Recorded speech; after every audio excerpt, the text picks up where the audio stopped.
కొనుగోలు చేసిన మొక్కలు ఉన్నాయో వాటిలో కూడా నిధులు వెంటనే విడుదల చేయాలా, పంట ఏదైతే నిధులు విడుదల చేయాలని కూడా డిమాండ్ చేస్తున్నాం. మరి లేకపోతే బీఆర్ఎస్ పార్టీ నాయకత్వంలో ఆధ్వర్యంలో డెఫినెట్లీగా కలెక్టరేట్ను కానీ ప్రభుత్వాన్ని సమీపజేస్తామని చెప్పి హెచ్చరిస్తూ ఉన్నాం. మరి ఇలా విద్యా వ్యవస్థ స్వయంగా రేవంత్ రెడ్డి గారే ముఖ్యమంత్రి గారే విద్యామంత్రిగా ఉన్నారు. మరి ఎల్లారెడ్డి పట్టణంలో సిగ్గుండాల ఈ ఎమ్మెల్యే కావచ్చు, ఈ ముఖ్యమంత్రి కావచ్చు, ఇది ఇలా మేము వెళ్ళి అక్కడ లైవ్ లో చూసినటువంటి ట్యాంకులు తీస్తే నీళ్ళు తాగే నీళ్ళు ఇవా పిల్లలు తాగుతారా? మీ పిల్లలు గిట్టేనే ఉన్నారా? మీ పిల్లలు ఉంటే కలుగుతుంది ఇదేనా? ఇదా ఇక నీళ్లు చూడు ముఖ్యమైన బియ్యము హాస్టల్లో 4 రోజులు అవుతుందంట స్నానాలు చేయలేక కనీసం. అంటే నీ విద్యా వ్యవస్థ నిన్న కాక మొన్న అక్కడ మాల్తంలో 8 మంది అవస్థకు గురైపోయి హాస్పిటల్ పాలైనరు. ఈ తెలంగాణలో దాదాపు 140 మంది విద్యార్థులు ఇవాళ హాస్టల్లో చదువుకునే విద్యార్థులు చనిపోయారంటే నీ విద్యా వ్యవస్థ ఏ విధంగా ఉంది రేవంత్ రెడ్డి?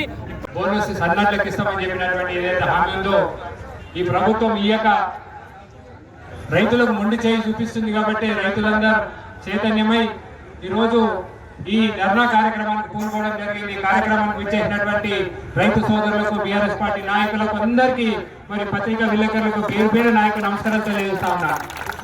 ఈ భారతదేశ ప్రజలకు అన్నం పెడుతున్నటువంటి రైతు హక్కు అడుగుతున్నాడు. మాకు ఇచ్చినటువంటి హామీ, మాకు పెట్టుబడి ఎక్కువైంది, మేము సన్నట్లు పెట్టినాము, కష్టం ఎక్కువైతుంది అని చెప్పి 500 రూపాయలు బోనస్ ఇస్తామన్నా గది అడుగుతున్నారు.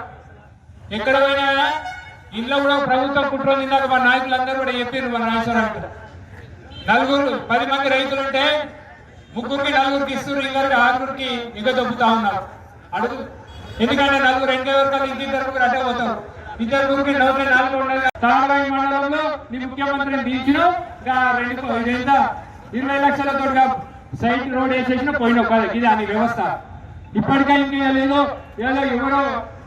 ఎవరు కూడా బిడ్డను నా బిడ్డ అన్నట్టు ఎవరో సర్పంచులు స్వతంత్రంగా వేసిన సర్పంచులందరూ తీసుకుపోయి మా సర్పంచ్ కూడా ఫోన్ చేసినట్ట, రండి ఇది గవర్నమెంట్ ప్రోగ్రామ్ అనుకుంటా ఫోన్ చేసినట్ట. పొద్దున మా సర్పంచ్ ఫోన్ చేసి మా దాగిట అన్నగిట్లా ప్రోగ్రామ్ గవర్నమెంట్ ప్రోగ్రామ్ కాదని అది కాంగ్రెస్ పార్టీలు అందరు మేము ఇంత మంది కూడా చెప్పుకోవడానికి, ఎందుకంటే వాళ్ళు ఎక్కడ పెట్టినా గెలవలేదు. ఇవాళ ఎల్లారెడ్డి ప్రజలు ఆలోచన చేయాలా. మీరు ఇలా ఈ ఎమ్మెల్యే ఏం చేస్తుండ్రు? ఈ 2 సంవత్సరాలు దాటిపోయింది. ఈ ఎల్లారెడ్డి చేసింది ఏమి లేదు. ఇలా బస్ స్టాండ్ కట్టింది 5 కోట్లతో మనం, హాస్పిటల్ 6 కోట్లతో కట్టింది మనం, డబుల్ బెడ్రూమ్ కట్టింది మనం. ఇలా ఎల్లారెడ్డిలో ఏ గల్లీకి వెళ్ళినా, ఏ వీధికి వెళ్ళినా సీసీ రోడ్లు వేసింది మనం, డ్రైనేజీలు కట్టింది మనం. ప్రతిదీ ఎల్లారెడ్డిలో అభివృద్ధి జరిగిందన్న.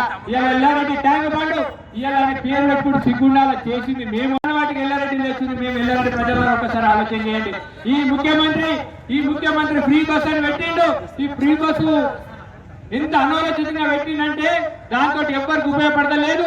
ఇవాళ మా ఆటో డ్రైవర్లు ఆత్మహత్యలు దాదాపు 150 మంది ఆటో డ్రైవర్లు ఆత్మహత్యలు చేస్తున్నారు. దానికంటే ముఖ్యం ఇంకా నువ్వు ఇలా ఈ ఫ్రీ బస్సు తోటి ఎంత నష్టం జరుగుతుందంటే, మా ఎల్లారెడ్డిలో చిన్న బట్టల షాపులు, దుకాణాలు పెట్టుకుని, ఫైనాన్సులు తెచ్చుకొని, అప్పులు తెచ్చుకొని మరి చిన్న వ్యాపారాలు చేస్తుంటే ఆ ఫ్రీ బస్సులతోటి మా అక్కయ్యలందరూ కామారెడ్డికో లేకపోతే హైదరాబాద్ పోయి షాపింగ్ చేస్తున్నారు. కానీ మా ఎల్లారెడ్డిలో మాత్రం ఎక్కడ ఉండలేరు.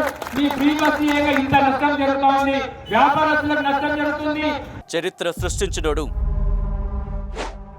ఇప్పుడు ఆ చరిత్రని తిరగరాయబోతున్నాడు. అబద్ధాల గోడల్ని బద్దలు కొట్టి నిజాలను రాగా మీ ముందుంచబోతున్నాడు. నిజమైన వార్తల కోసం వెంటనే డౌన్లోడ్ చేసుకోండి రా యాప్ని.